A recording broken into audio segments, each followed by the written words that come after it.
Mr. Chancellor, ladies and gentlemen, and Carleton graduates, through the long arc of Bruce Cockburn's career, we have listened to, danced to, played along, sung along with Bruce Cockburn's music. His music has been a particularly Canadian soundtrack that can be tracked through Going to the Country, traced through Lord of the Starfields, Wondering Where the Lions Are, Lovers in a Dangerous Time, Rocket Launcher, Pacing the Cage, and it shows no sign of stopping even now. At the same time, along with some of the country's most honorable Canadians, Bruce is also an active and concerned citizen of the world. We have listened and lived with Bruce Cockburn's music throughout our lives. We have listened to the elegance of his brilliant guitar playing. He is considered one of the foremost acoustic guitar players in the world. And every aspiring guitarist, including myself, has tried to master his instrumental song, Foxglove. Sadly, I failed. Bruce has had three overriding themes in his work: his great spiritual search, his articulate and dedicated call for social justice in the world, and his articulation of the collision of human relationships in what he calls the dangerous times. The three themes that Bruce Cockburn has set forth on his artistic table are as challenging as one can get in the artistic world, and even more so in the context of a music industry that he has reluctantly danced with throughout his career. His expression of faith, for example, has always been elegant, questioning at times and occasionally existential in nature, and more in line with the thoughts of C.S. Lewis or Charles Williams. I always found it amazing to listen to Wonder Where the Lions Are as he intoned the works of 20th century theologian Charles Williams as it climbed up the pop charts. All the Diamonds in the World remains one of my favorite songs. Cockburn's social concerns are well known, whether it be his work with Lloyd Axworthy to end the use of landmines, his environmental work with David Suzuki, his work on behalf of the Unitarian Service, to his expressions of demands for democratic environmental rights in Guatemala, Nicaragua, Mozambique, or Mali. These artistic expressions are bold things to say and don't meet with everyone's approval, but they're even more risky and courageous in the context of the pop world. One can risk a whole career by presenting political views in the pop public forum, not only for what one says, but as much because in the pop world, a political expression describes you, and that can impale a career. Bruce has been both bold and courageous. He's never shied away or backed down from calling for a better, more compassionate world. And for this reason alone, I understand why Carleton is bestowing this honorary degree upon him. Bruce Cockburn's third great theme could be caught in his phrase, lovers in a dangerous time. Again, the word that I would use to describe his work is courageous. I say this because he's engaged himself in trying to understand the tumble of toss of relationships in the late 20th century.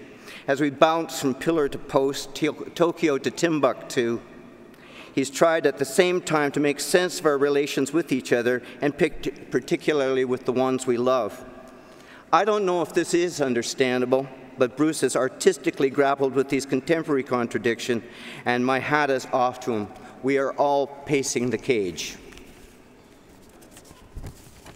I think today we are celebrating a man who is one of Canada's honorable Canadians, and he joins people like Stephen Lewis, Lloyd Axworthy, Romeo Dallaire, who are out in the world doing good work, and because of the great good work, I think it's exciting that Carleton University should confer this honorary degree on this very honorable citizen of the world, Bruce Cockburn. And so, Mr. Chancellor, in recognition of an outstanding career in music, along with a commitment to voicing environmental, First Nation, and social causes, I request that you confer the degree of Honor of Laws, honoris causa, upon Bruce Cockburn. By virtue of the authority vested in me by the Board of Governors and upon recommendation of the University Senate, I confer upon you the degree of Doctor of Laws, honoris causa. Congratulations.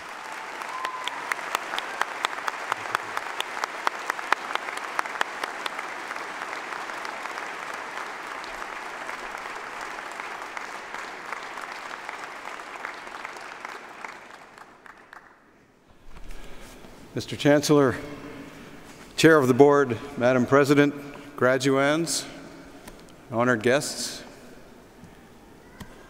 I'm extremely grateful and deeply honored to be the recipient of this doctorate in law from Carleton University.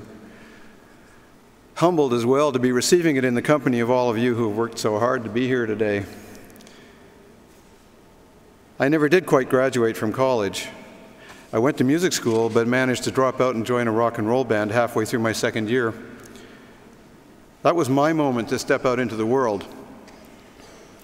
Many things have happened, and 30 years later, an honorary doctorate in music was bestowed on me by that same institution, Berklee College of Music in Boston. I just want to add a little aside. Ian, I'll show you Foxglove later, okay? So this is your time to step into the world. It's a turning point in your lives. You'll be plunging into the ocean of career, family, etc., or perhaps in the current economic climate, perfecting the patterns on the top of cappuccinos. Those hopes and dreams of what lies ahead are energizing, motivating, and vital. And it's important to hang on to them, even if they get a little battered now and then. I grew up afraid enough of disappointment that I hardly allowed myself to dream of anything out loud. Whatever I wanted in my heart of hearts was kept locked away behind big barn doors. But I developed a pretty clear sense of where I didn't want to be, and a kind of trust that the universe would put me where I was needed.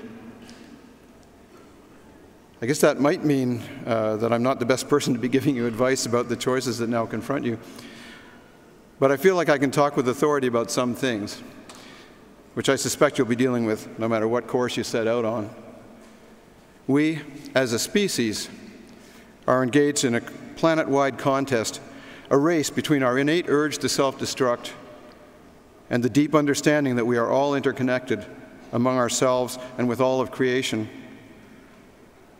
The self-destruction part seems to get a lot of media coverage. It is evident in pretty much any direction you look, from crazed fundamentalists of all stripes to crazed and desperate young men with guns, to the melting ice caps and disappearing bees, the headlong rush of greed-driven corporations and countries, for that matter, to milk the planet for all they can get before it's gone. And then what? Off to Mars to start the process over again? One might hope that at least the greed-driven corporate crazies will all charge off to Mars and leave what's left of the Earth to those of us who love it.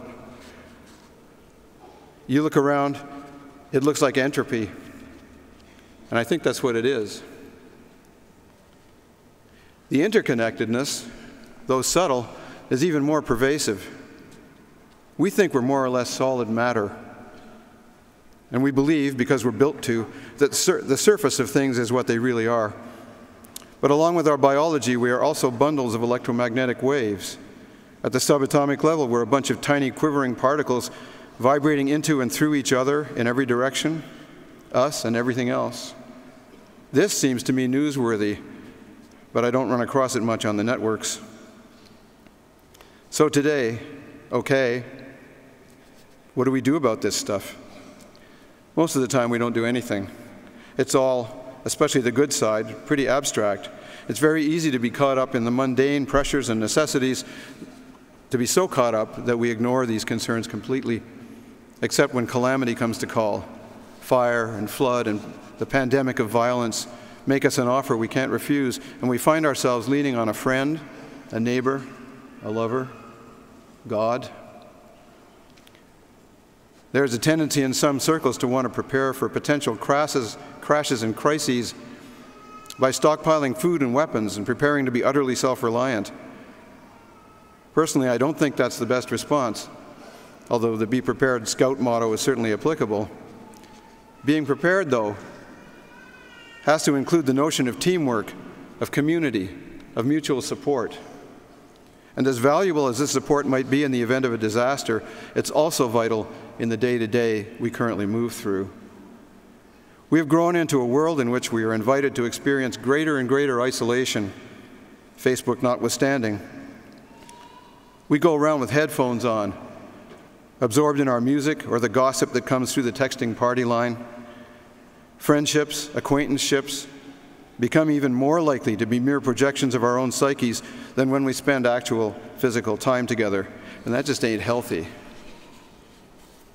Communication must become everybody's thing. It doesn't matter whether you're a scientist, a journalist, a painter, a nurse, a cop, or an accordion player. We have to be able to hear and see each other's reality. Communication and information. It may seem ridiculous to speak of a need for information in this age, but even though we are inundated with it, most of what comes at us is superficial drivel or else entertainment. In either case, it's more distraction than anything else. Distraction from the real issues that are shaping our future, your children's future. The issue of climate change and the political and corporate obfuscation that prevents us from addressing it effectively. The issue of racism, historical and current, including justice for the Aboriginal peoples of the Americas, and the political and corporate obfuscation that prevents us from addressing it effectively. The systematic weakening of democracy in both Canada and the US, and the political and corporate obfuscation that prevents us from clearly seeing the agenda behind that. There are many things we need to be looking at besides the top 10 wardrobe malfunctions and the hockey scores. The young men and women operating American drones have graduated to that from playing video games. It's as if they never even took their eyes off the screen. How can they know what effect their hand-eye coordination skills have in the world of flesh and bone? We have to lift our heads up and look around. All of our choices and actions have consequences.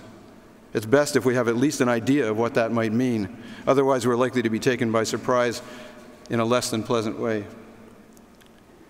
For people engaged in the arts or in research or in anything that might not have an obvious commercial application, cutbacks in government financial support, which will surely continue to be made, present us with a potential ideological dilemma as the shortfall in funding gets filled to an extent with corporate money whose donors are going to want their own biases reflected in the stuff they pay for. Something to be wary of. Even with that, though, masterpieces will still be possible. Discovery will still be possible. But we must keep sight of the overriding need to be focused on the greater welfare of us all, of the finitude of the resources we depend on for life. I don't mean to overemphasize the dire side of things here. You guys are going to go through all the pains of what it means to be sovereign human beings, but all the joys are out there waiting to be experienced as well. I just want to stress that the less virtual those joys are, the more joyous they are. I'm not sure it's proper etiquette to quote oneself, but here goes anyway. I have a song called Child of the Wind, the last verse of which says, "Little round planet in a big universe, sometimes it looks blessed, sometimes it looks cursed. Depends on what you look at, obviously, but even more it depends on the way that you see. The best response to chaos is love." I wish each of you clarity of vision, discernment, energy, and all the joy your souls can handle. Congratulations on your success so far. Thanks for listening to my little rant. See you all later.